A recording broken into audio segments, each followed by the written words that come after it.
ചിന്തയെ ക്ഷണിക്കുന്നത് അപ്പോസ്തല പ്രവൃത്തി 9-ാം അധ്യായം അതിൻ്റെ 31-ാമത് വാക്യത്തിലേക്കാണ്. അപ്പോസ്തല പ്രവൃത്തി 9-ാം അധ്യായം അതിൻ്റെ 31-ാമത് വാക്യം. അങ്ങനെ യഹൂദിയ, ഗലീലിയ, ശമരിയ എന്നീ സർവ്വദേശങ്ങളിലുമുള്ള സഭകൾക്കൊക്കെയും സമാധാനമുണ്ടായി. സമാധാനമുണ്ടായ സഭയുടെ ലക്ഷണങ്ങൾ അത് ആത്മീക വർധനവ് പ്രാപിച്ചും സ്തോത്രം കർത്താവിനോടുള്ള ഭക്തിയിലും പരിശുദ്ധാത്മാവിൻ്റെ പ്രബോധനത്തിലും നടന്നു. അതിൻ്റെ പ്രതിഫലനമായി അത് എണ്ണത്തിൽ പെരുകി. അപ്പോസ്തല പ്രവൃത്തി 9-ാം അധ്യായം പൗലോസിൻ്റെ മാനസാന്തരം എന്ന പ്രസിദ്ധമായ വിഷയത്തെ വിശകലനം ചെയ്യുന്നൊരു അധ്യായമാണ്. ആ അധ്യായം നമുക്ക് തരുന്ന ഒത്തിരി പാഠങ്ങളുണ്ട്. എനിക്ക് നിങ്ങളുമായി 5 സന്ദേശങ്ങളാണ് കൈമാറുവാനുള്ളത്. അതിൽ 4 സന്ദേശങ്ങൾ ഇന്ന് രാവിലെയും ചുരുങ്ങിയ സമയം കൊണ്ട് പറയുവാൻ ഞാൻ താല്പര്യപ്പെടുന്നു. അതിൻ്റെ 1-ാം ഭാഗം വൈകുന്നേരവും പറയുവാനാണ് എനിക്ക് താല്പര്യമുള്ളത്. സന്ദേശങ്ങൾ 5 ഇതാണ്. 1, അങ്ങനെ യഹൂദിയ, ഗലീലിയ, സമരിയ സകല സർവ്വ സഭകൾക്കും ഒരു സമാധാനമുണ്ടായി. ദൈവ സഭകളുടെ സമാധാനം എന്ന വിഷയത്തെക്കുറിച്ച് രാത്രിയിൽ നാം ഒരുമിച്ച് ധ്യാനിപ്പാൻ കർത്താവിൽ ശരണപ്പെടുന്നു. തുടർന്നുള്ള 4 ചിന്തകൾ: സമാധാനമുള്ള സഭ ആത്മീക വർധനവ് പ്രാപിക്കുന്ന സഭകളാണ്. സമാധാനമുള്ള സഭ 2, ദൈവഭയത്തിൽ കർത്താവിനോടുള്ള ഭക്തിയിൽ വർദ്ധിച്ചു വരുന്ന സഭകളാണ്. 3, സമാധാനമുള്ള സഭ ആത്മാവിൻ്റെ ആലോചനയ്ക്ക് അല്ലെങ്കിൽ ആത്മാവിൻ്റെ പ്രബോധനത്തിന് നിരന്തരം ചെവി കൊടുക്കുന്ന സഭയാണ്. സമാധാനമുള്ള സഭ വളരുന്ന സഭയാണ്. കോട്ടയം പട്ടണങ്ങളിൽ ഡിസ്ട്രിക്റ്റിൻ്റെ വിവിധ ഭാഗങ്ങളിലായി ചിതറിപ്പാർത്തുകൊണ്ട് വിവിധ സഭകളിൽ ഞായറാഴ്ച ആരാധിക്കുന്ന ദൈവമക്കൾ വർഷത്തിൽ ഒരിക്കൽ ഇങ്ങനെ ഒരുമിച്ച് കൂടി ദൈവത്തെ ആരാധിക്കുമ്പോൾ ഒരു വലിയ പ്രത്യാശ നമുക്കുണ്ട്. കർത്താവിൻ്റെ വരവിന് വേണ്ടി നമ്മെ ഒരുക്കിക്കൊണ്ടിരിക്കുന്ന ഒരു വലിയ കാലഘട്ടമാണ്. ഈ കാലഘട്ടത്തിൽ ദൈവസഭ ഈ മണ്ണിൽ നിന്ന് എടുക്കപ്പെടുന്നതിന് മുമ്പ് പ്രാപിക്കേണ്ട ആത്മീക വർധനവ് പ്രാപിക്കണം. ഒരു ഭൗതിക നന്മയുടെ വർധനവിന് വേണ്ടി കൊതിക്കേണ്ട കാലഘട്ടമല്ല ഇത്. കഴിഞ്ഞ 2-3 വർഷക്കാലം നാം അതിനെക്കുറിച്ച് വ്യക്തമായ കാഴ്ചപ്പാട് നമുക്കുണ്ടായി. മണ്ണിൽ വാരിയെടുക്കുന്നതും നേടിയെടുക്കുന്നതും കെട്ടിപ്പൊക്കുന്നതിനും വിലയും വിലപിടിപ്പും ഇല്ലെന്ന് തിരിച്ചറിഞ്ഞ കാലഘട്ടമായിരുന്നതുകൊണ്ട് ഇനിയുള്ള കാലമെങ്കിലും ആത്മീക വർധനവിൻ്റെ കാലമായി മാറണം. എത്ര പേർക്കത് മനസ്സിലാകുന്നുണ്ട്? ഇനി ഒരു കാലഘട്ടം ദൈവം നമുക്ക് മുമ്പിൽ ശേഷിപ്പിച്ചിട്ടുണ്ടെങ്കിൽ അത് ആത്മീക വർധനവിൻ്റെ കാലഘട്ടമായി മാറണം. അതിൽ കുറഞ്ഞൊരു പ്രത്യാശ, അതിൽ കുറഞ്ഞൊരു ആശ നമുക്ക് പാടില്ല. Price the Lord. അപ്പോസ്തല പ്രവൃത്തികൾ എന്ന് പറയുന്ന പുസ്തകം വിശുദ്ധന്മാരുടെ അഭിമാന പുസ്തകമാണ്. Price the Lord. പ്രാക്സൈസ് എന്നൊരു ഗ്രീക്ക് പദമാണ് പ്രവൃത്തികൾ എന്ന പദത്തിന് ഉപയോഗിച്ചിരിക്കുന്നത്. അതിനെക്കുറിച്ച് ഗ്രീക്കും ഹീബ്രു ഒന്നും പറഞ്ഞ് വിശദീകരണത്തിന് മുതിരുന്ന ബൈബിൾ സ്റ്റഡനൊന്നും അല്ലല്ലോ. വിശുദ്ധ സഭായോഗത്തിൽ ഒരു സന്ദേശം കൈമാറുവാൻ ഞാൻ ആ പദം ഉപയോഗിച്ചെന്നേ ഉള്ളൂ. മഹാന്മാരുടെ ചരിത്രമെന്നാണ് പ്രാക്സൈസ് എന്ന് പറഞ്ഞാൽ. എന്നാൽ അപ്പോസ്തല പ്രവൃത്തി പഠിച്ചു കഴിഞ്ഞാൽ ആരാണ് മഹാനെന്ന് നമുക്ക് മനസ്സിലാകണം. ഇവൻ എത്ര മഹാനെന്ന് പറയുന്നതാ സത്യത്തിൽ ഒരു വലിയ സന്ദേശം നമുക്കുള്ളത്. ദൈവമക്കളെ, നാം മഹായോഗം എന്നൊക്കെ പറയും, നല്ല കാര്യമാണ്, സുവിശേഷ മഹായോഗം. പക്ഷെ ഇത് മഹായോഗമായി മാറിയതിൻ്റെ കാരണം ആള് വന്നത് കൊണ്ടല്ല, മഹാൻ ഇവിടെ എഴുന്നള്ളിയത് കൊണ്ടാണ്. അത് മനസ്സിലാകണമെങ്കിൽ ആവർത്തന പുസ്തകം 9-ാം അധ്യായത്തിലും 14-ാം അധ്യായത്തിലുമൊക്കെ ഇങ്ങനെ ഒരു സംഭവമുണ്ട്. അങ്ങനെ മഹായോഗത്തിൻ്റെ നാളിൽ ദൈവം എനിക്ക് കൽപ്പന കൈമാറി എന്നാണ് മോശ ഇസ്രായേൽ ജനത്തോട് പറയുന്നത്. ഞാൻ എണ്ണി നോക്കി, ആ മഹായോഗത്തിൽ 2 പേരെ ഉള്ളായിരുന്നു, മഹാനായ ദൈവവും വിക്കനായ മോശയും. ഇവർ 2 പേരും ചേർന്ന് ഒരുവൻ പ്രമാണം എഴുതി കൊടുക്കുന്നു, ഒരുവൻ കൈനീട്ടി വാങ്ങുന്നു. ആ യോഗത്തിൻ്റെ പേരാ മഹായോഗം. ഏത് ദൈവ പൈതൽ എവിടെ ഇരുന്നു കൊണ്ട് ദൈവവചനം കൈനീട്ടി വാങ്ങുന്നോ ആ യോഗത്തിൻ്റെ പേരാണ് മഹായോഗം. ഇന്ന് ഈ തിരുനക്കര മൈതാനത്ത് നടക്കുന്ന സഭായോഗം മഹായോഗമായി മാറുന്നത് അത്യുന്നതൻ്റെ ആലോചനയ്ക്ക് ഞാനും നിങ്ങളും ചെവി കൊടുക്കുമ്പോൾ എൻ്റെ ഹൃദയത്തിൻ്റെ മാംസപ്പലകയിൽ ദൈവം വചനം കുത്തിക്കുറിക്കുന്നത് കൊണ്ടാണ് ഇത് മഹായോഗമായി മാറുന്നത്. അങ്ങനെ നമ്മുടെ കുടുംബ പ്രാർത്ഥന മഹായോഗമായി മാറും. 2 ദൈവദാസിമാർ ഒരുമിച്ച് പ്രാർത്ഥിച്ചാൽ അത് മഹായോഗമായി മാറും. കുഞ്ഞുങ്ങൾ സൺഡേ സ്കൂളിൽ പോയാൽ അത് മഹായോഗമായി മാറും. സഹോദരിമാരുടെ സമ്മേളനം മഹായോഗം മാറും. ആൾക്കൂട്ടത്തിൻ്റെ പെരുപ്പത്തിലല്ല, കെട്ടിപ്പൊക്കിയ സംവിധാനങ്ങളിലല്ല, അത്യുന്നതൻ്റെ ആലോചനയ്ക്ക് ആരെവിടെ ചെവി കൊടുക്കുന്നോ ആ സമ്മേളനമാണ് മഹായോഗം. ഹല്ലേലൂയ. അങ്ങനെ മഹാന്മാരുടെ ചരിത്രമാണ് പ്രാക്സൈസ് എന്ന് പറഞ്ഞാൽ. ഞാൻ നോക്കി 2 മഹാന്മാരെ ഞാൻ കണ്ടെത്തി. ആരൊക്കെയാണ്? 1, അക്ഷരാഭ്യാസമില്ലാത്തൊരു മഹാൻ. ഹല്ലേലൂയ. അല്ലെങ്കിൽ സ്കൂൾ വിദ്യാഭ്യാസം പോലും പൂർത്തീകരിക്കാൻ കഴിയാതെ ഗലീല കടൽപ്പുറത്ത് വലയെറിഞ്ഞുകൊണ്ട് നടന്ന മുഖുവനായ പത്രോസിനെ പരിശുദ്ധാത്മാവ് മഹാനാക്കിയതാണ് അപ്പോസ്തല പ്രവൃത്തി 1 മുതൽ 12 വരെയുള്ള ചരിത്രം. Price the lord. ഹല്ലേലൂയ. പ്രാകൃത മനുഷ്യനെ പോലെ വലയെറിഞ്ഞു മാത്രം യഹൂദ പാരമ്പര്യത്തിൻ്റെ പിൻബലം മാത്രമേ സ്വത്തായിട്ടുള്ളൂ. ബാക്കി തന്നെക്കുറിച്ച് സന്നഗതിരി സംഘത്തിൽ ഇരുന്നവർ പറഞ്ഞ ഒരു പാഠമുണ്ട്: ഇവർ സാമാന്യരും പഠിപ്പില്ലാത്തവരുമാണ്. അത് പറയാൻ കാരണമുണ്ട്. 70 പേരടങ്ങുന്ന സന്നഗതിരി സംഘത്തിലെ മിക്കവരും പത്രോസിൻ്റെ കൂടെ സ്കൂളിൽ പോയതാണ്. അവരെല്ലാം പഠിച്ച് മുന്നോട്ട് പോയപ്പോൾ പത്രോസ് 7ാം ക്ലാസ് 6ാം ക്ലാസ്സും കഴിഞ്ഞ് പഠിത്തം നിർത്തിയത് കൊണ്ടാണ് അവർ പറഞ്ഞത് ഇവൻ പഠിപ്പില്ലാത്തവനാണ്. Price the Lord. എന്നാൽ പഠിപ്പില്ലാത്തവനെയും കഴിവില്ലാത്തവനെയും വിദ്യാബഹുത്വത്താൽ അല്ലെങ്കിൽ യാതൊന്നും നേടാത്തവനെയും ഒക്കെ ആത്മകൃപ വ്യാപരിച്ചിട്ട് വലയെറിഞ്ഞ കൈ കൊണ്ട് മുടന്തൻ്റെ കൈ പിടിച്ചുയർത്തത്തക്കവണ്ണം ദൈവം കൊടുത്ത കരുത്തിൻ്റെ പ്രവൃത്തികളാണ് അപ്പോസ്തല പ്രവൃത്തിയുടെ ആരംഭ ഭാഗം നമ്മെ പഠിപ്പിക്കുന്നത്. അപ്പോൾ തന്നെ അതിൻ്റെ 2ാം ഭാഗം വിദ്യാബഹുത്വത്താൽ ഭ്രാന്തനായി തീർന്നു എന്ന് ഹല്ലേലൂയ അഗ്രിപ്പ രാജാവും ഫെലിക്സും ഒക്കെ പറയത്തക്കവണ്ണം വിദ്യ കൊണ്ടും അല്ലെങ്കിൽ പാരമ്പര്യം കൊണ്ടും ശ്രേഷ്ഠതയുടെ കുലമഹിമ കൊണ്ടും ഏറ്റവും ഉന്നതിയിൽ നിന്നിരുന്ന പൗലോസിനെ ദൈവം കരങ്ങളിലെടുത്ത് തൻ്റെ ബുദ്ധി അബലമാക്കി ആത്മപ്രവാഹത്തിൽ തന്നെ മുക്കിക്കൊണ്ട് നടത്തിയ പ്രവർത്തികളുടെ ചരിത്രമാണ്. യെരുശലേം മുതൽ ഇല്യൂര്യ ദേശം വരെ സഞ്ചരിച്ച കൃപയുടെ ജ്വലനമാണ് 13ാം അധ്യായം മുതൽ 28ാം അധ്യായം വരെ നാം വായിക്കുന്നത്. അത് ചരിത്രത്തിൽ നിന്ന് ഹല്ലേലൂയ സ്തോത്രമല്ലിയ ആത്മാവിൻ്റെ നടത്തിപ്പിലേക്കുള്ള ഒരു മാറ്റമാണ് അപ്പോസ്തല പ്രവൃത്തി നമുക്ക് കൈമാറുന്നത്.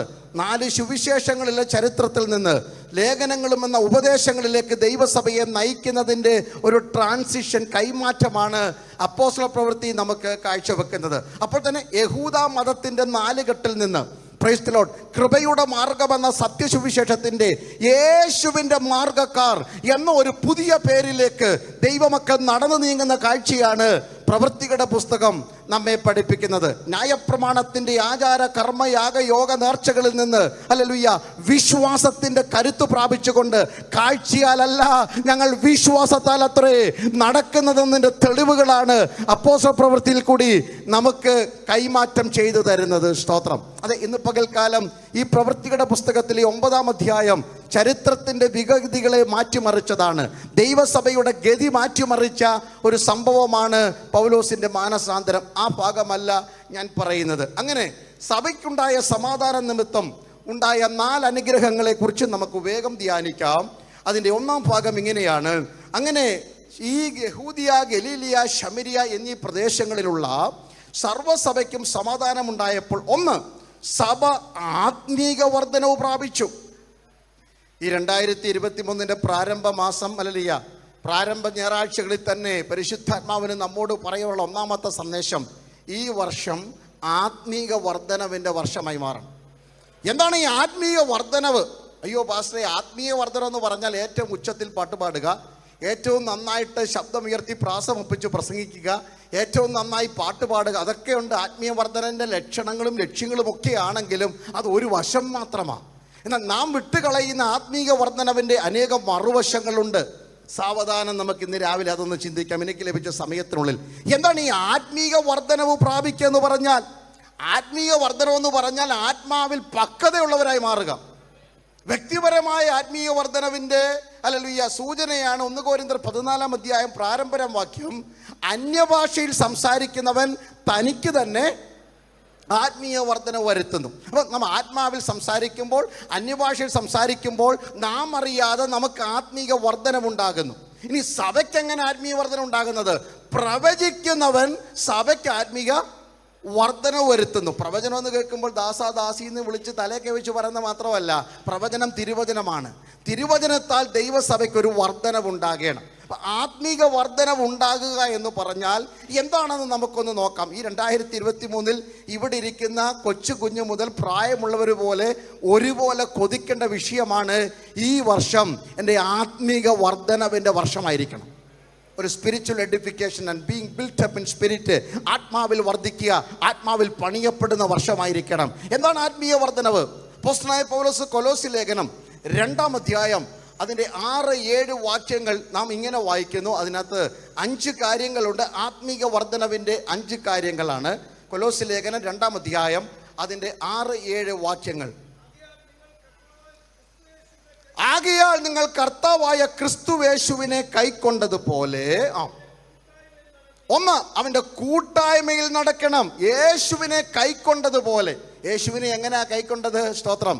യേശുവിനെ ഹൃദയം കൊണ്ട് വിശ്വസിച്ച് വാ കൊണ്ട് ഏറ്റുപറഞ്ഞ് സ്വീകരിച്ച വിശുദ്ധന്മാരുടെ ഗണമാണ് എൻ്റെ മുമ്പിൽ ഇരിക്കുന്നതെന്ന് എനിക്ക് നല്ല ഉറപ്പുണ്ട്.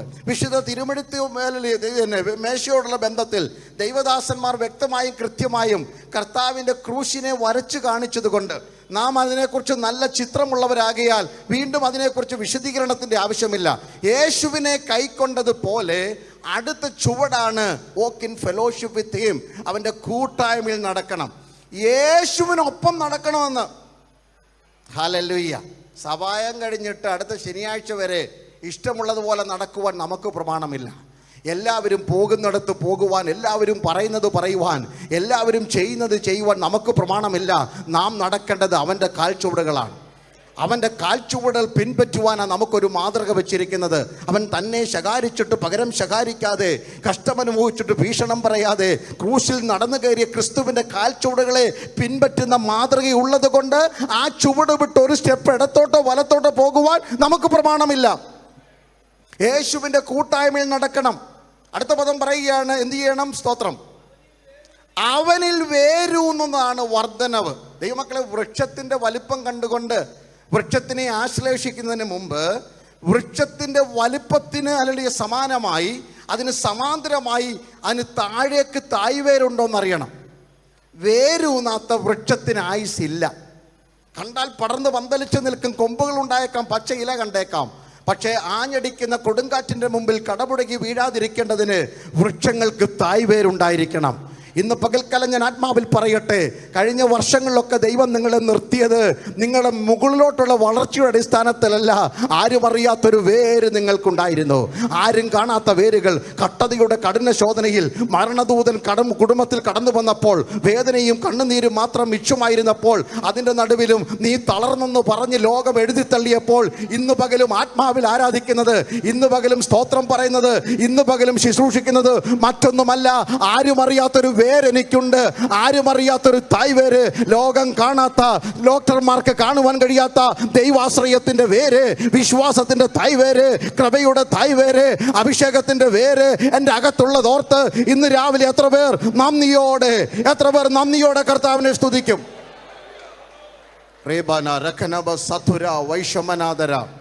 ഇയ്യോബിന്റെ പുസ്തകം 29-ാം അധ്യായം വായിക്കേണ്ട, ഞാൻ പറഞ്ഞു പോകാം. അതിൻ്റെ 19-ാം വാക്യത്തിൽ ഇയ്യോബ് ഇങ്ങനെ വിളിച്ചു പറയുകയാണ്. തൻ്റെ സമൃദ്ധിയുടെ കാലത്തെക്കുറിച്ച് പറഞ്ഞു വന്നിട്ട് തൻ്റെ മുമ്പിലിരുന്നു കൊണ്ട് തനിക്ക് നേരെ വിരൽ ചൂണ്ടുന്ന വിദ്യാസമ്പന്നരായ എലിഫാസിനോടും ബിൽദാദിനോടും സോഫാറിനോടും എലീഹുവിനോടും ഇയ്യോബിന് പറയുവാൻ ഒരു സന്ദേശമുണ്ട്. നിങ്ങളിപ്പോൾ കാണുന്ന സ്തോത്രമല്ലിയ എൻ്റെ ശരീരം ഇങ്ങനെ തൊക്കിങ്ങനെ ദേഹം ഇങ്ങനെ ക്ഷയിച്ചു വരികയാണ്. നിങ്ങൾ കാണുന്ന 10 കല്ലറകൾ അപ്പുറത്ത് അവിടെ ഓർമ്മയായിട്ടുണ്ട്. ശൂന്യമായ തൊഴുത്തുകളും ഒട്ടകശാലകളും ആട്ടിൻ കൂട്ടങ്ങളുടെ കൂമ്പാരങ്ങളെല്ലാം ഇല്ലാതെയായി. വയലുകൾ കത്തിയെറിഞ്ഞതിൻ്റെ കാഴ്ചയും ഞാനിരിക്കുന്ന പൊടിയും പറക്കുന്ന കാഴ്ചയും നിങ്ങൾക്ക് കാണാം. പക്ഷെ നിങ്ങൾ അറിയാത്തൊരു പിടി എനിക്കുണ്ട്. Price the Lord. എന്താണ് ഇയ്യോബ് പറഞ്ഞത്? ഇയ്യോബ് 29:14 എൻ്റെ വേർ വെള്ളങ്ങളോളം എത്തുന്നു, എൻ്റെ വേർ വെള്ളങ്ങളോളം എത്തുന്നു. ഹല്ലേലൂയ. ഇന്ന് എൻ്റെ കയ്യിൽ ഓട്ട് കഷ്ണം മാത്രമേ ഉള്ളെങ്കിലും, ഇന്ന് ഞാൻ ഇരിക്കുന്നത് ചാരത്തിലാണെങ്കിലും, കാണുന്നത് കല്ലറയുടെ കൂമ്പാരമാണെങ്കിലും, ഒഴിഞ്ഞുപോയ തൊഴുത്തുകൾ ശൂന്യമായി കിടക്കുന്നെങ്കിലും, എന്തുകൊണ്ട് ഞാൻ പിടിച്ചു നിന്നു, എന്തുകൊണ്ട് ഞാൻ ആരാധിക്കുന്നു?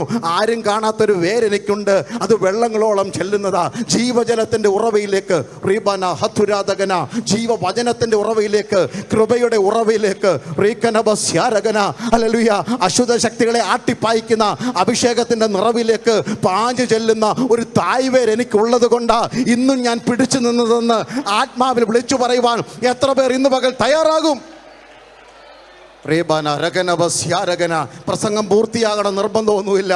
പരിശുദ്ധാത്മാവ് നിന്നെ വിവേചിക്കുമ്പോൾ ദൈവദാസി ഇന്ന് പകൽ അലറിക്കറഞ്ഞ് ആത്മാവി പറഞ്ഞാട്ട്, ഞാൻ നിന്നതല്ല, എന്നെ നിർത്തിയതിൻ്റെ കാരണം ഒരു വേരെനിക്കുണ്ട്.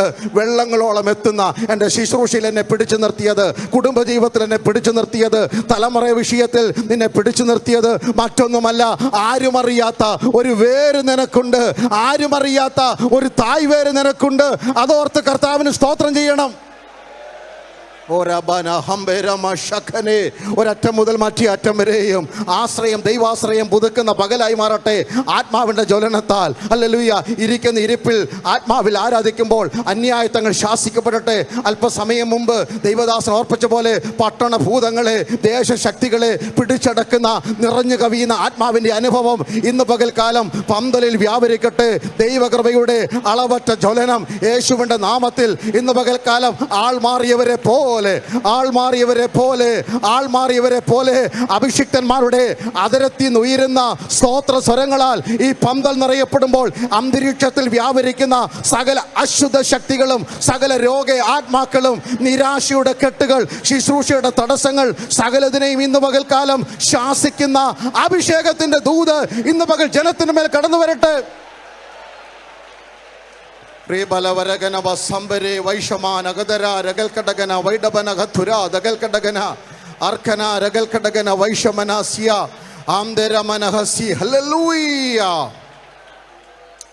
പറയുന്നത്, എൻ്റെ വേര് വെള്ളങ്ങളോളം എത്തുന്നു, എൻ്റെ കൊമ്പുകളിൽ മഞ്ഞ് രാപാർക്കുന്നു. വരണ്ടുപോയി, ഹല്ലേലൂയ, അല്ല ചതഞ്ഞുപോയി, ഉടഞ്ഞുപോയി എന്ന് വിധി എഴുതിയ സ്ഥാനത്ത് ഇപ്പോഴും എനിക്ക് ആ തണുപ്പുണ്ടെന്ന്. എൻ്റെ കൊമ്പുകളിൽ മഞ്ഞ് രാപാർക്കുന്നു. ഇത് പെയ്ത മഴയുടെ കുളിർമയല്ല. ഹല്ലേലൂയ. ഇത് സഹായിച്ചവരുടെ എണ്ണത്തിൻ്റെ കൈക്കരുത്തല്ല, കൂടെ നിന്ന ആൾക്കൂട്ടത്തിൻ്റെ പെരുപ്പമല്ല. എൻ്റെ വേർ വെള്ളങ്ങളോളം എത്തുന്നു. ആത്മീക വർധനവെന്ന് പറഞ്ഞാൽ ആരും അറിയാത്തൊരു ആത്മീക ബന്ധം ഞാനും ദൈവവുമായിട്ടുണ്ടെന്ന അർത്ഥം. ഹല്ലേലൂയ. കൂടിവരവുകൾ നല്ലതാണ്, കൂട്ടായ്മകൾ നല്ലതാണ്, പ്രസംഗം നല്ലതാണ്, പ്രഭാഷകന്മാർ നല്ലതാണ്, പ്രവാചകന്മാർ നല്ലതാണ്. പക്ഷേ ആത്മീക വർധനവ് അതൊരു ഭാഗം മാത്രമാണ്. കഴിഞ്ഞ 3 വർഷം കോവിഡിൻ്റെ പ്രതിസന്ധി നിമിത്തം ഞാനും ശുശ്രൂഷിക്കുന്ന സഭയിൽ ഞാൻ ഇന്നലെ ഇവിടെ ഓർപ്പിച്ചു, ഇഷ്ടികകളുടെയും ഫാനിൻ്റെയും ലൈറ്റിൻ്റെയും എണ്ണമെടുത്ത ഞായറാഴ്ചകളുണ്ട്. കാരണം ഞാൻ പ്രസംഗിക്കും, റെക്കോർഡിങ് നടക്കും, മടന്നുപോയിക്കൊണ്ടേയിരുന്നു. പക്ഷെ വീട്ടിൽ ഇരുന്ന വിശ്വാസികൾ ഒരു സാക്ഷ്യം പറഞ്ഞു, ഞായറാഴ്ച പാസ്റ്റർ അവിടെ ഇല്ലേലും ഹല്ലേലൂയ ദൈവ സാന്നിധ്യം ഞങ്ങൾ അനുഭവിച്ചെന്ന്. കാരണം എന്താ? വേര് വെള്ളങ്ങളോളം എത്തിയിട്ടുണ്ട്. ഇവിടെ ആരും ഇല്ലേലും, ജനറൽ കൺവെൻഷൻ നടന്നില്ലേലും, കൂടെ നിൽക്കാൻ പാസ്റ്റർമാരില്ലേലും, ഹാഗാറിന് ഒരു തെറ്റിദ്ധാരണ ഉണ്ടായിരുന്നു. മിസ്രൈമിൽ നിന്ന് വന്നതല്ലേ. ഹാഗാർ വിചാരിച്ചു അബ്രഹാമിൻ്റെ വീട്ടിൽ നിരന്നു നിൽക്കുന്ന ആടുമാടുകളും കത്തിയെരിയുന്ന യാഗപീഠങ്ങളും, ആ യാഗപീഠത്തിലെ പുക ചുരുളായി ആകാശത്തിലേക്ക് ഉയരുമ്പോൾ അവിടെ വെളിപ്പെടുന്നതാണ് ദൈവ സാന്നിധ്യം. അതിൻ്റെ അർത്ഥം മമ്മറയുടെ തോപ്പിലും അല്ലെങ്കിൽ ഹെബ്രോനിലും മാത്രമേ എന്തുള്ളൂ? അല്ല, ദൈവ സാന്നിധ്യം ഉള്ളെന്ന്. പക്ഷെ ചില ദിവസങ്ങൾ കഴിഞ്ഞപ്പോൾ ബേർഷേബ മരുഭൂമിയിലും ശൂർ മരുഭൂമിയിലും അവൾ ഒറ്റയ്ക്കിരിക്കുമ്പോൾ ഹാഗാറെ നിനക്കിവിടെ എന്ത് കാര്യമെന്ന് അവിടെ പേര് ചൊല്ലി വിളിക്കുന്ന ഒരു ദൈവ സാന്നിധ്യത്തെ മരുഭൂമിയിൽ അവൾ കണ്ടെത്തി. ഇന്ന് പകൽ വിശ്വസിച്ചാട്ട്, ആലയത്തിൻ്റെ നടുവിൽ വെളിപ്പെട്ട മഹത്വം, ശുശ്രൂഷയിൽ വെളിപ്പെട്ട ആരാധനയുടെ സുഗന്ധം ഒട്ടും മാറ്റുകുറയാതെ നിന്റെ ഇരിപ്പിടങ്ങളിലും മുറിക്കങ്ങളിലും ഇന്ന് പകൽ ഇരിക്കുന്ന കസേരയ്ക്ക് ചുറ്റും വെളിപ്പെടുന്നത് ഓർത്ത് ഞാൻ ദൈവത്തിന് സ്തോത്രം ചെയ്യുന്നു. ഹല്ലേലൂയ. ആത്മീയ വർധനവെന്ന് പറഞ്ഞാൽ ആരും അറിയാത്ത ഒരു വിശ്വാസത്തിൻ്റെ വേര് നമുക്കുണ്ടായിരിക്കണം. പ്രതിസന്ധികളിൽ കുലുങ്ങിപ്പോകാതിരിക്കുന്നത്. ദൈവദാസി, ഞാനും നിങ്ങളും അനുഭവിച്ച കഷ്ടതയുടെ 100-ലൊന്ന് അനുഭവിച്ചവരാരും ഇന്ന് വിശ്വാസത്തിലില്ല. Price the Lord. ഒരു ഉദാഹരണം ചേർത്ത് പറയാം, വചനത്തിൽ ഉദാഹരണം പറഞ്ഞാൽ മതിയല്ലോ. Praise the lord. Shadrach, Meshach, Abednego, നമുക്കതാ സുപരിചിതം. ഹനനിയാവ്, മീശായേൽ, അസിരിയാവ് എന്ന 3 എബ്രായ ബാലന്മാരെ ഹല്ലേലൂയ ദുരാസമഭൂമിയിൽ കെട്ടിപ്പൊക്കി നിർത്തിയിരിക്കുന്ന സ്വർണ്ണബിംബത്തിൻ്റെ മുമ്പിൽ തലവണക്കിയില്ല എന്ന് പറഞ്ഞ് കയ്യും കാലും കെട്ടിക്കൊണ്ട് തീച്ചൂളയിലേക്ക് വലിച്ചെറിയുന്ന ഒരു കാഴ്ചയുണ്ട്. കഥ പറയാൻ നിൽക്കുകയല്ല, ഒരു സംഭവം പറയാനാണ്.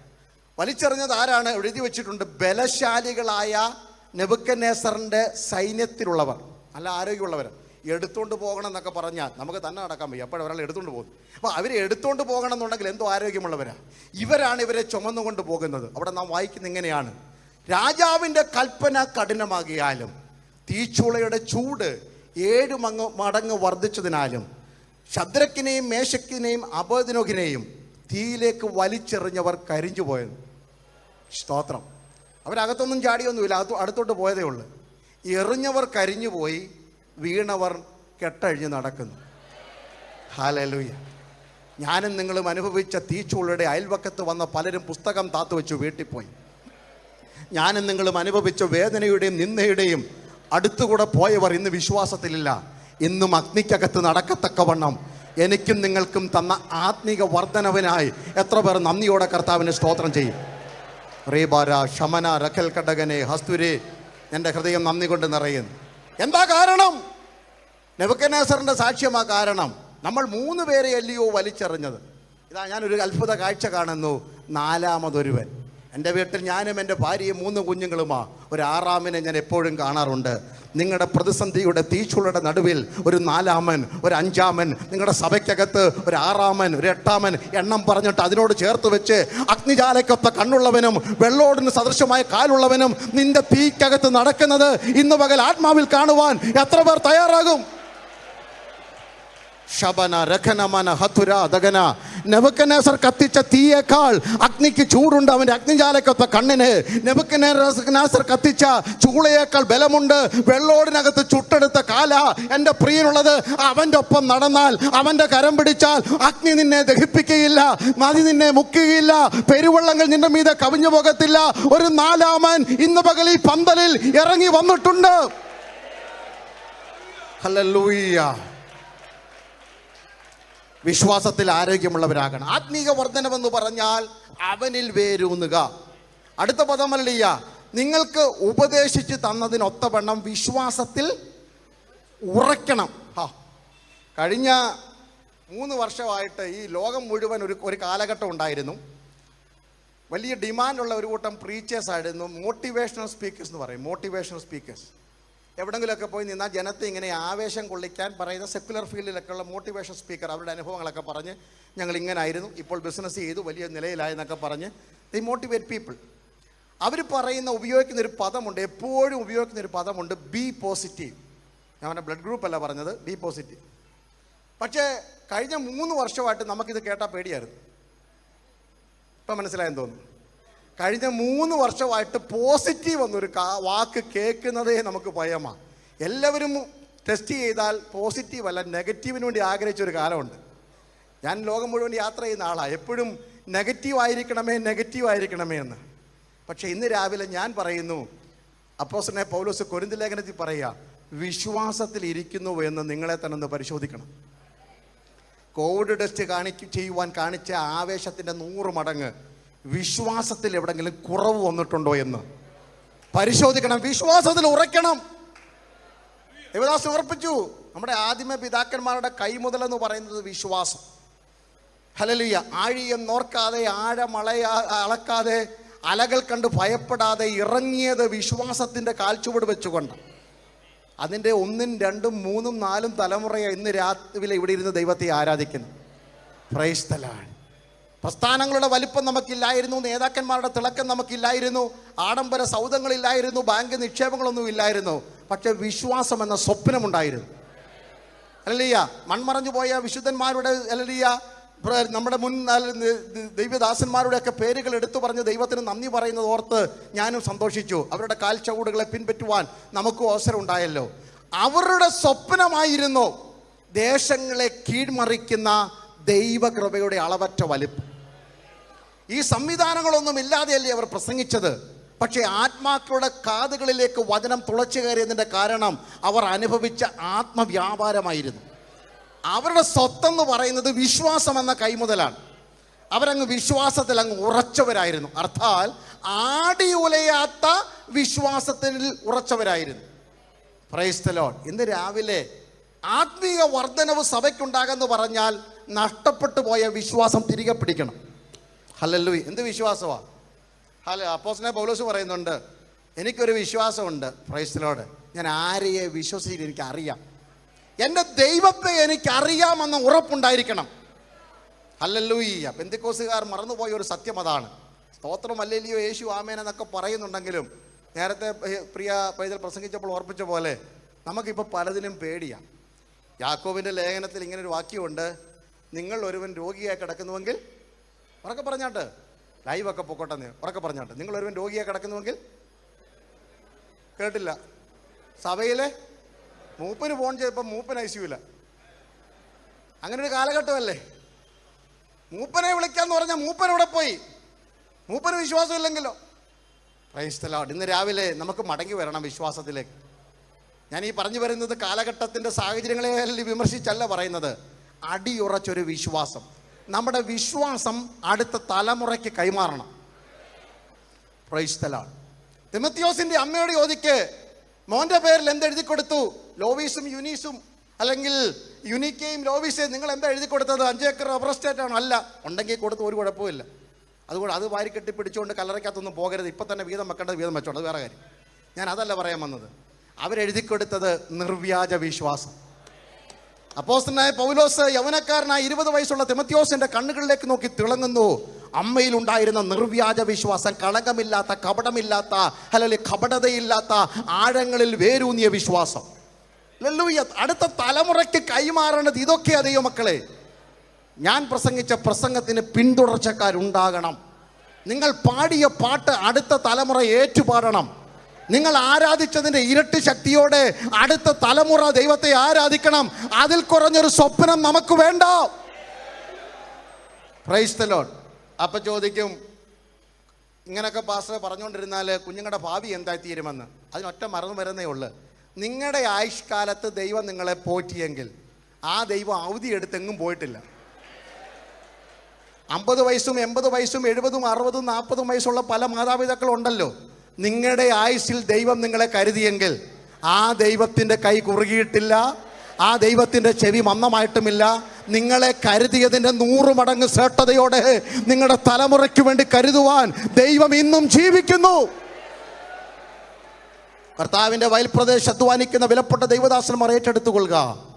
നിങ്ങൾ കർത്താവിൻ്റെ നാമത്തിനു വേണ്ടി വയലും വീടും മലയെല്ലാം വിട്ടിറങ്ങി പുറപ്പെട്ടെങ്കിൽ നിങ്ങൾക്ക് മുമ്പായി ഒരുവൻ കടന്നു പോയിട്ടുണ്ട്. കരുതുന്നവൻ ഞാനല്ലയോ? ഇന്ന് രാവിലെ 2023 പ്രാരംഭ മാസം തന്നെ ശുശ്രൂഷയുടെ പുതുബലം ഏറ്റെടുത്ത് മടങ്ങാവും. എൻ്റെ കുഞ്ഞിൻ്റെ ഭാവി എന്തായിത്തീരും? ഞാനൊരു പാസ്റ്റർ കുടുംബത്തിൽ പാസ്റ്റേജിൻ്റെ കൊച്ചുമുറിക്കകത്ത് ഇടം വലം നോക്കിയാൽ അല്ലല്ല വിള്ളലുകൾ മാത്രമുള്ളിടത്ത് വളർന്നു വന്നതാണ്. എൻ്റെ സഹോദരൻ പുറകിരിപ്പുണ്ട്. ഞങ്ങൾ അങ്ങനെ വളർന്നു വന്ന സാഹചര്യമാണ്. അന്നും എൻ്റെ മാതാപിതാക്കൾക്ക് ഒരു ആകുല ചിന്തയും ഇല്ലായിരുന്നു. ഞങ്ങളെ അന്ധകാരത്തിൽ നിന്ന് വിളിച്ചിറക്കിയ ദൈവം ജീവിച്ചിരിക്കുന്നിടത്തോളം കാലം ഞങ്ങളുടെ തലമുറയും ദൈവം നോക്കിക്കൊള്ളും. ആരോ ദൈവദാസന്മാർ കുഞ്ഞിൻ്റെ വിഷയത്തിൽ ഭാരപ്പെടുന്നുവെങ്കിൽ ഇന്ന് പകൽ ആത്മാവിൽ ദൂത് കൈമാറുകയാണ്. നീ കരഞ്ഞടത്ത് അല്ലിയ ദൈവത്തിൻ്റെ അല്ലെങ്കിൽ സ്നേഹത്തിൻ്റെ കരം ഒഴുകിയെത്തുകയാണ്. നിന്റെ കുഞ്ഞിൻ്റെ ഭാവി ദൈവം ഏറ്റെടുത്തുകൊള്ളും. ആത്മാവിൽ പറയാം, എൻ്റെ ഭാവി അറിയുന്നവനെ എനിക്കറിയാമെങ്കിൽ എൻ്റെ ഭാവി ഓർത്ത് ഞാൻ ഭാരപ്പെടുകയില്ല. Praise the lord. ഹല്ലേലൂയ. അപ്പോൾ ആത്മീയ വർധനവെന്ന് പറഞ്ഞാൽ വിശ്വാസത്തിൽ ഉറച്ചും സ്തോത്രത്തിൽ കവിഞ്ഞും. ഹല്ലേലൂയ. കൊലോസ്യർ 2:7 സ്തോത്രത്തിൽ കവിയണം. ഈ വർഷം സ്തോത്രം കൊണ്ട് അങ്ങ് കവിയണം. എണ്ണിച്ചുട്ട് അപ്പം പോലെ 4 സ്തോത്രം പറയുന്നതല്ല. ഈ വർഷം സ്തോത്രം കൊണ്ട് we need to abound in giving thanks to the Lord. ദൈവത്തിന് സ്തോത്രം പറയുന്നത് എൻ്റെ പാനപാത്രം നിറഞ്ഞു കവിയുന്നു. ഇതായിരിക്കട്ടെ ഈ വർഷത്തെ നമ്മുടെ സ്വപ്നം. പാട്ടിൻ്റെ അവസാനത്തെ 4 വരിയും കൊട്ടും മേളവും കേൾക്കുമ്പോൾ കൈയടിക്കാൻ ഓങ്ങി നിൽക്കാതെ ആലയത്തിൽ സ്തുതികളോടും വാതിലുകളിൽ സ്തോത്രത്തോടും കൂടെ ഈ വർഷക്കാലം ഈ സെൻറ്ററിലുള്ള എല്ലാ സഭകളിലും സത്യാരാധനയുടെ മഹത്വം വെളിപ്പെട്ടെങ്കിൽ കൊള്ളാമായിരുന്നു. മതിമറന്ന് ആരാധിക്കുന്ന ഹല്ലേലൂയ ശലോമോൻ പണിത ദേവാലയത്തിൽ പുരോഹിതന്മാർക്ക് ശുശ്രൂഷിപ്പാൻ കഴിയാതെ വണ്ണം ദൈവതേജസ് ഇറങ്ങിയതുപോലെ മോശ പണിത തിരുനിവാസത്തിൽ മോശയ്ക്ക് പോലും അകത്ത് കടക്കുവാൻ കഴിയാതെ ദൈവതേജസ് ഇറങ്ങിയെങ്കിൽ നമ്മുടെ ആലയങ്ങളിലും ഹല്ലേലൂയ ഒരു വ്യക്തിയും മഹത്വമെടുക്കാതെ, ഒരു വ്യക്തിയും പേര് വെളിപ്പെടാതെ ദൈവത്തിൻ്റെ കനത്ത തേജസ് ഓരോ ആരാധനയിലും ഓരോ കൂടിവരവെങ്കിലും ഇറങ്ങിയാൽ കൊള്ളാമായിരുന്നു. ജനം സ്തോത്രത്തോടെ ദൈവസന്നിധിയിൽ കവിയട്ടെ. സഭ ആത്മീയ വർധനവ് പ്രാപിക്കുക. Praise the lord. ആത്മീയ വർധനവ് പ്രാപിക്കുക എന്ന് പറഞ്ഞാൽ പക്വത പ്രാപിക്കുക എന്നാണ് അർത്ഥം. എനിക്ക് തോന്നുന്നില്ല എല്ലാം പറയുവാൻ സമയമുണ്ടെന്ന്. ആത്മീയ പക്വത പ്രാപിക്കണം. എഫേസ്യ ലേഖനം 4-ാം അധ്യായത്തിൻ്റെ 11 തൊട്ട് അല്ലെങ്കിൽ 18 വരെ വായിക്കുമ്പോൾ അവിടെ ദൈവസഭയ്ക്ക് ദൈവം ദാനമായി കൊടുത്തിരിക്കുന്ന ശുശ്രൂഷ വൃന്ദങ്ങളുടെ നിരകളുണ്ട്. അപ്പോസ്തലന്മാർ, പ്രവാചകന്മാർ, സുവിശേഷകന്മാർ, ഇടയന്മാർ, ഉപദേഷ്ടാക്കന്മാർ, ഇവരെയൊക്കെ സഭയുടെ ആത്മീയ വർധനനാണ്. അത് പറഞ്ഞിട്ട് അതിനെയെല്ലാം കൂടെ കാച്ചി കുറുക്കി അല്ലേ അതിൻ്റെ 15-ാം വാക്യം പറയുകയാണ്, സ്നേഹത്തിൽ സത്യം സംസാരിച്ചുകൊണ്ട് ക്രിസ്തു എന്ന തലയോളം സകലത്തിലും വളരണം. ആത്മീയ വർധനമെന്ന് പറഞ്ഞാൽ ഈ വർഷം യേശുവിനൊപ്പം വളരണം. അർത്ഥം ഇത്രയേ ഉള്ളൂ.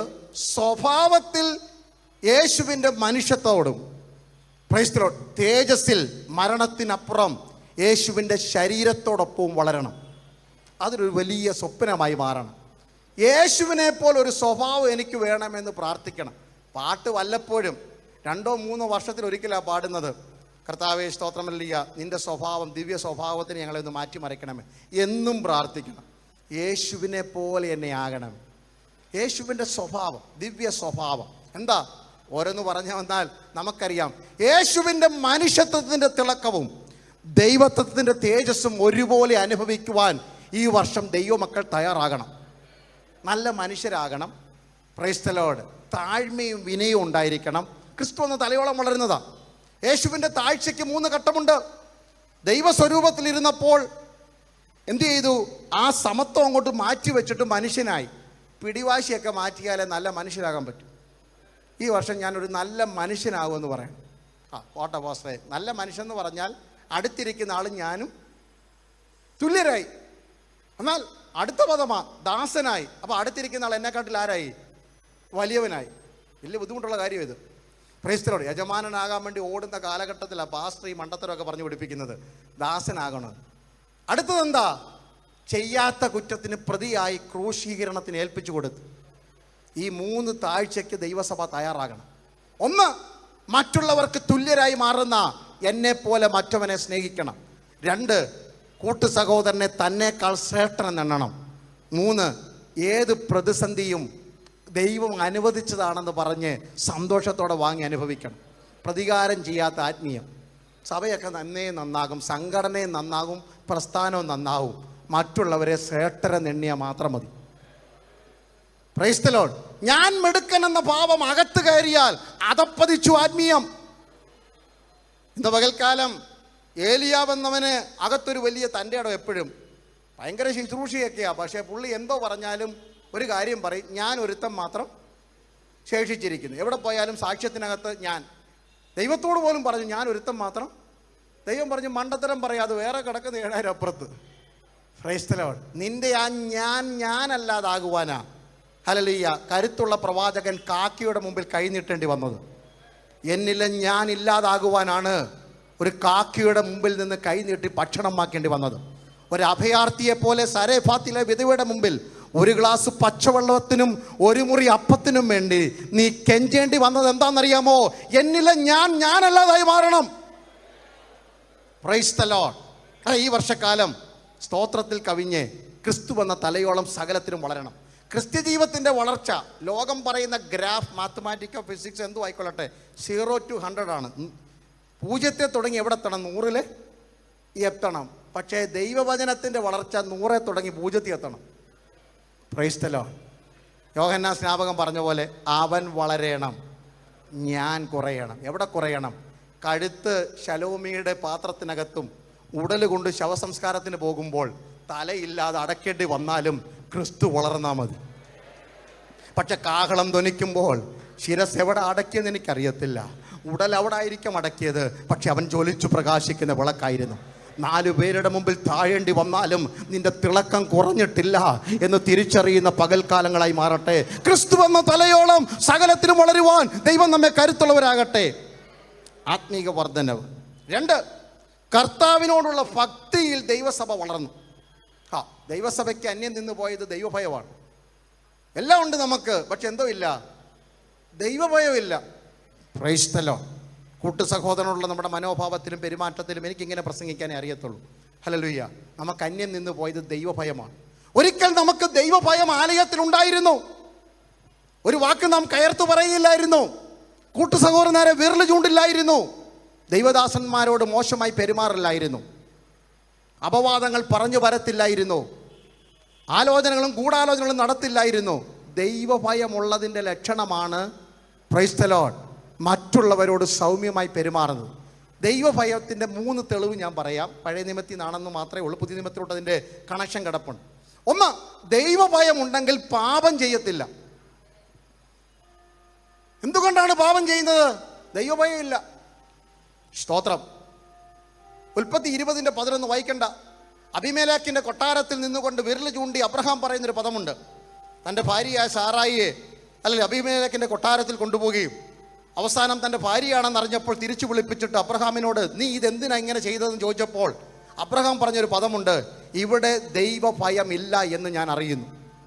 ദൈവഭയമില്ലാത്തടത്ത് എന്ത് അനീതിയും കാണിക്കും. Price the Lord. അന്യന്റെ ഭാര്യയെ ആക്രമിക്കുന്നതും കുടുംബകലഹം ഉണ്ടാക്കുന്നതും സഭകൾ മുടിക്കുന്നതും ദൈവദാസന്മാർക്ക് നേരെ കുപ്രചരണം നടത്തുന്നതും ദൈവഭയമില്ലാത്തതിൻ്റെ തെളിവാണ്. പാപം ചെയ്യുവാൻ ജനം മടിക്കാത്തതിൻ്റെ കാരണം അവിടെ ദൈവഭയമില്ല.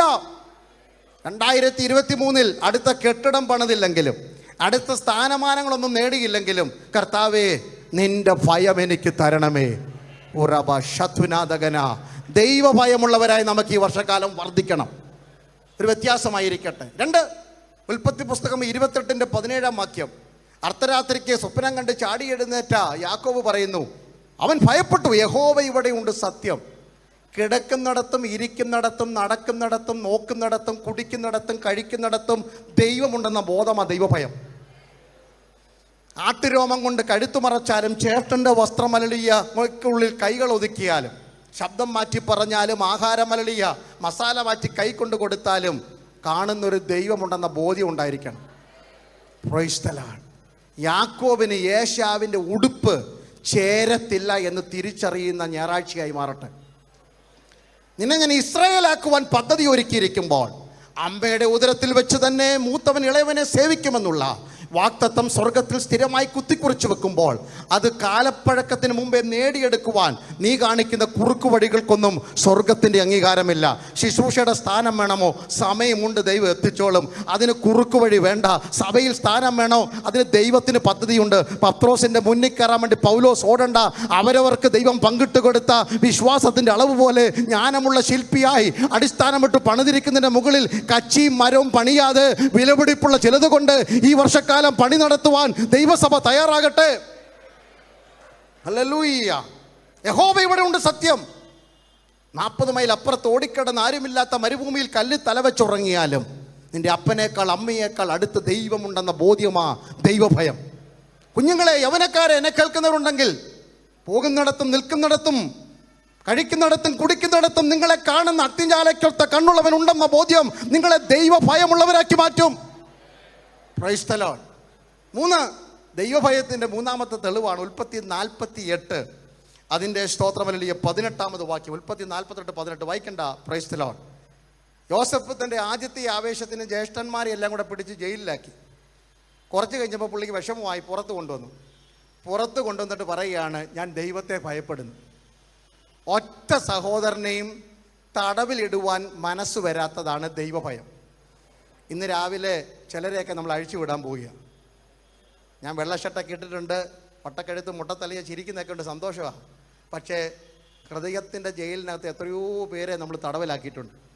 ഈ മാസ്ക് ഉണ്ടായിരുന്നുകൊണ്ട് കുറേ കാലം പല്ലിറുമ്മി കാണിച്ചാലും പല്ല് കടിച്ചാലൊന്നും ആരും അറിയത്തില്ലായിരുന്നു.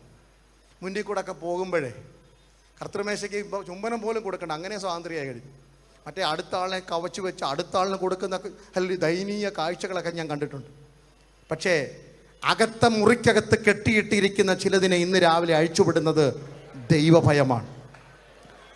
ഭർത്താവിനോട് നീ മുഖത്ത് നോക്കി സന്തോഷത്തോടെ സംസാരിക്കുന്നുണ്ട്, പക്ഷെ ഹൃദയത്തിനകത്തെ കയ്പിൻ്റെ ബന്ധനം ഇന്ന് രാവിലെ അഴിച്ചുവിടണം.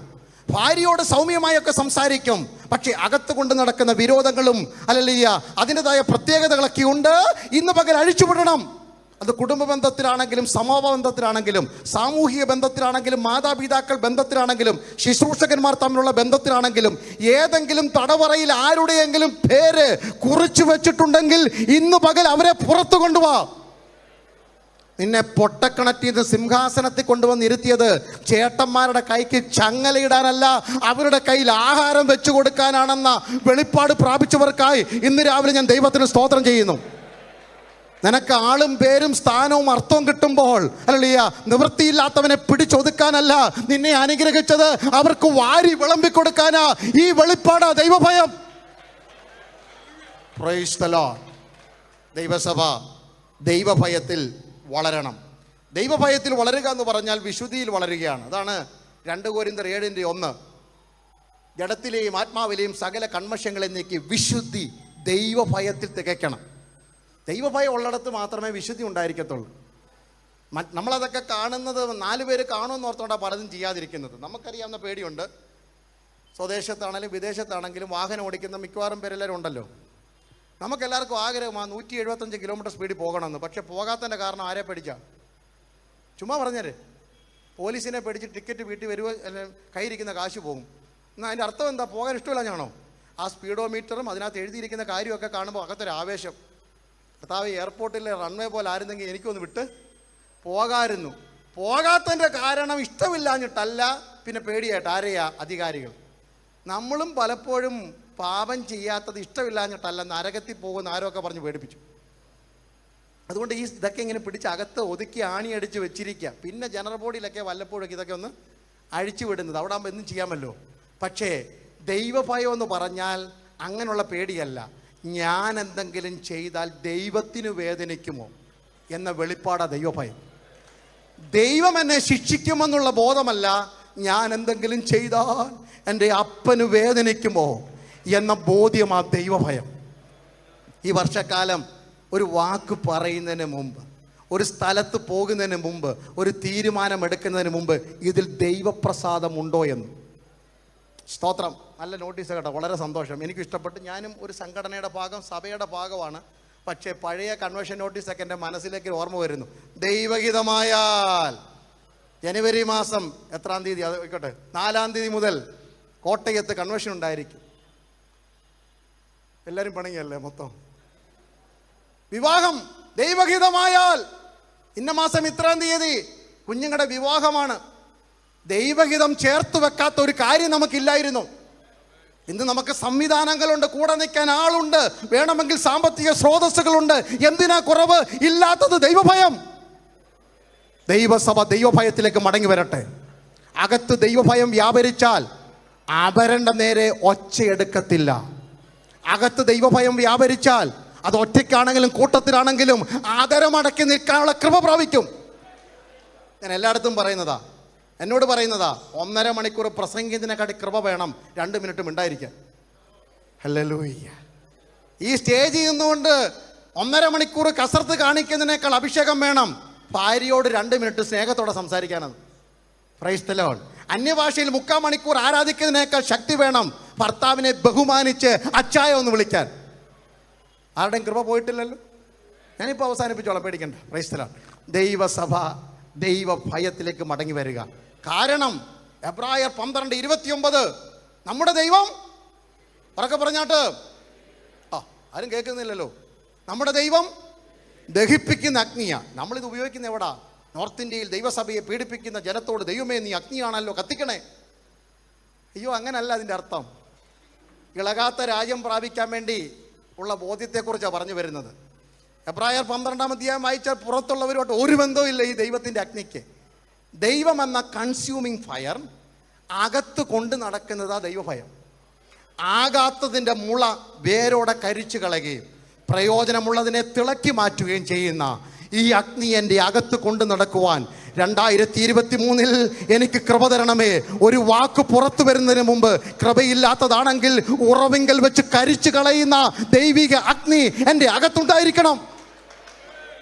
എൻ്റെ ശുശ്രൂഷയ്ക്ക് ആക്ഷേപം വരുത്തുന്ന, എൻ്റെ കുടുംബത്തിന് പേരുദോഷം വരുത്തുന്ന, വചനത്തിന് താഴ്ചയുണ്ടാക്കുന്ന, ദൈവനാമത്തെ അപമാനിക്കുന്ന ഏതു സങ്കല്പം അകത്ത് പൊങ്ങിയാലും അതിനെ തായ്വേരോടെ കരിച്ചു കളയുന്ന ആ അഗ്നി, ദൈവത്തിൻ്റെ ഭയമെന്ന അഗ്നി എൻ്റെ അകത്ത് 2023 കൊണ്ടു നടക്കണം. Carry this fire. ഹല്ലേലൂയ. 3, ദൈവസഭ ആത്മാവിൻ്റെ പ്രബോധനത്തിൽ നടന്നു. പരിശുദ്ധാത്മാവിൻ്റെ പ്രബോധനത്തിൽ വേണം ഈ വർഷം ദൈവസഭ നടക്കാൻ.